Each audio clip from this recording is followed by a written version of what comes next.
Not all rifles worthy of attention find the limelight. Some never showed up on screen, some weren't plastered on posters, and many simply got lost due to poor timing. Others lived too long in the shadow of rifles with bigger names and stronger reputations. But here's the truth, there are semi-auto rifles out there that were innovative, reliable, and even battle-proven. Yet they seldom get the respect they deserve. Some could even rival or surpass the well-known icons, but history didn't give them the credit they earn. Today we're going to dig into that forgotten side of firearms history. Whether you're a collector, a history buff, or just a shooter who appreciates guns that were ahead of their reputation, this list is for you. Here are 8 semi-auto rifles that should have earned far more respect than they ever got. When most people think of America's semi-auto rifle in World War II, the M1 Garand instantly comes to mind. But waiting in the background was the Johnson rifle, a design full of clever innovations.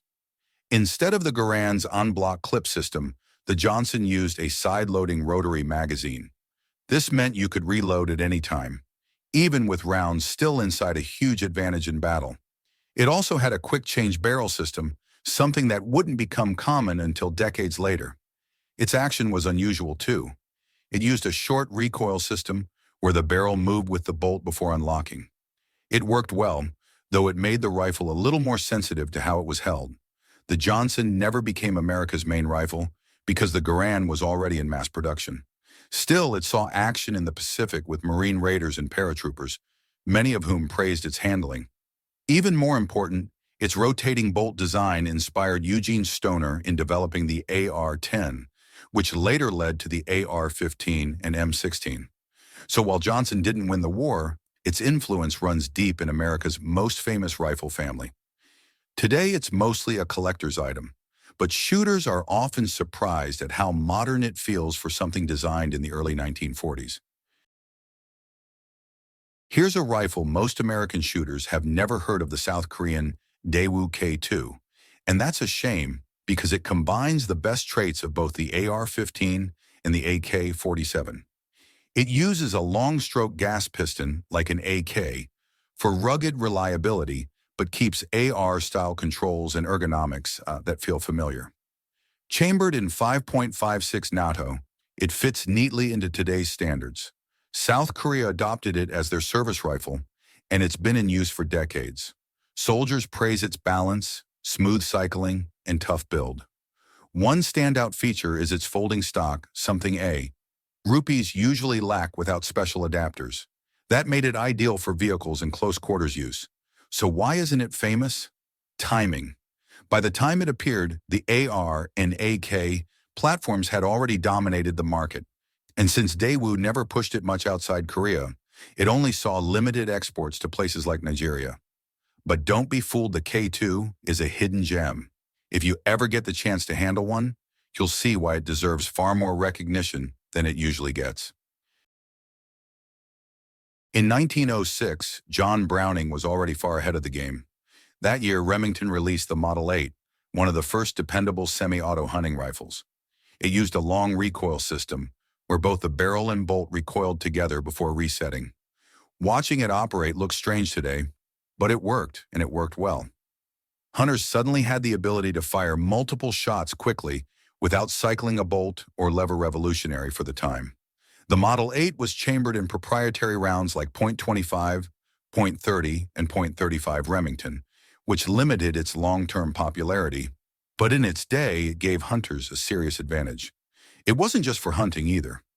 Law enforcement used it too, most famously Texas Ranger Frank Hamer, who carried one when he tracked down Bonnie and Clyde. It never became a military standard, and its odd calibers kept it niche. But as one of the first successful semi-autos, it deserves serious respect. More than 100 years later, it still proves how visionary Browning was. The G3 isn't especially well known in the US, but worldwide it has been a staple for decades. Chambered in 7.62 NATO, it was built tough. Its roller-delayed blowback design is simple, reliable, and has fewer moving parts than a gas system, making it run in harsh conditions where other rifles might jam. It does kick harder and weigh more than modern carbines, but in return, it offers accuracy at longer ranges, and the power to punch through barriers. That's why many militaries kept it in service well into the modern era, and it hasn't been left behind. With modern rails, stocks, and upgrades, the G3 can still be combat-ready today. Globally, it's one of the most underappreciated rifles ever built. The FN-49 is a rifle that just missed its moment. Designed after World War II, it was durable, reliable, and beautifully crafted. Chambered in calibers from 7 by 57 Mauser to .30-06, it had all the qualities to compete with the best. But by the time it was ready, most major powers had already standardized their rifles.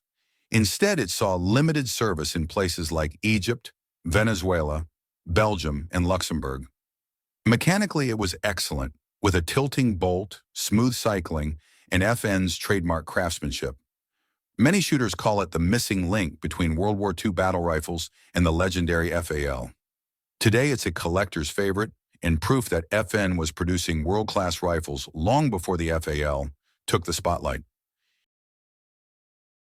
In the early 1960s, Winchester released the Model 100 Elite, balanced semi-auto chambered in .308, .243, and .284 Winchester.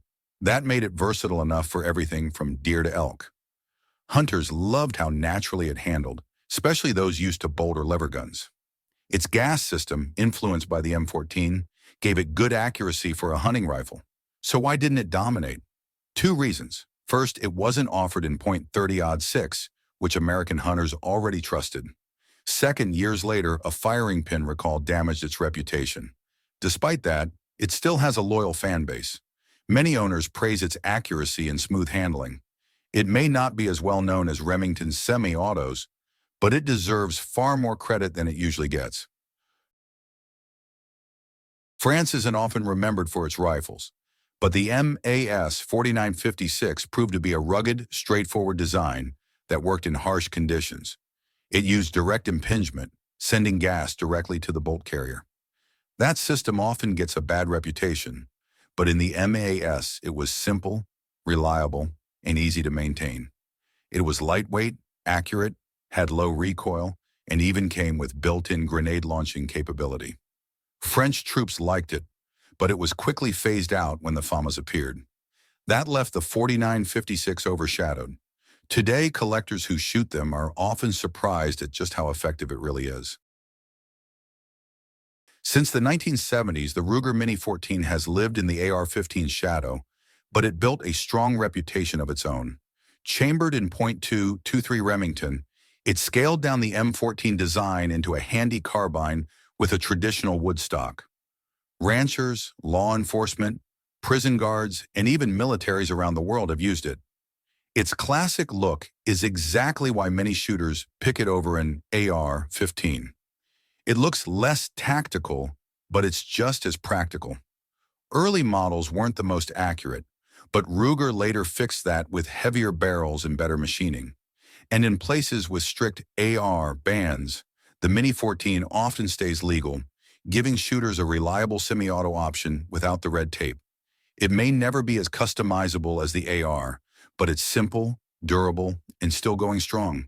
And there you have it, 8 semi-automatic rifles that never got the recognition they deserved. Some were victims of bad timing, some were overshadowed by advertising, and others were simply pushed aside by bigger names. But each one proved something important, whether it was innovation, rugged dependability, or the ability to keep serving long after others faded away. So here's my question for you. Which of these rifles do you respect the most? Or is there another underrated one you'd add to the list? Let me know in the comments. I'd love to hear your thoughts. Don't forget to like, share, and subscribe for more. And as always, stay sharp.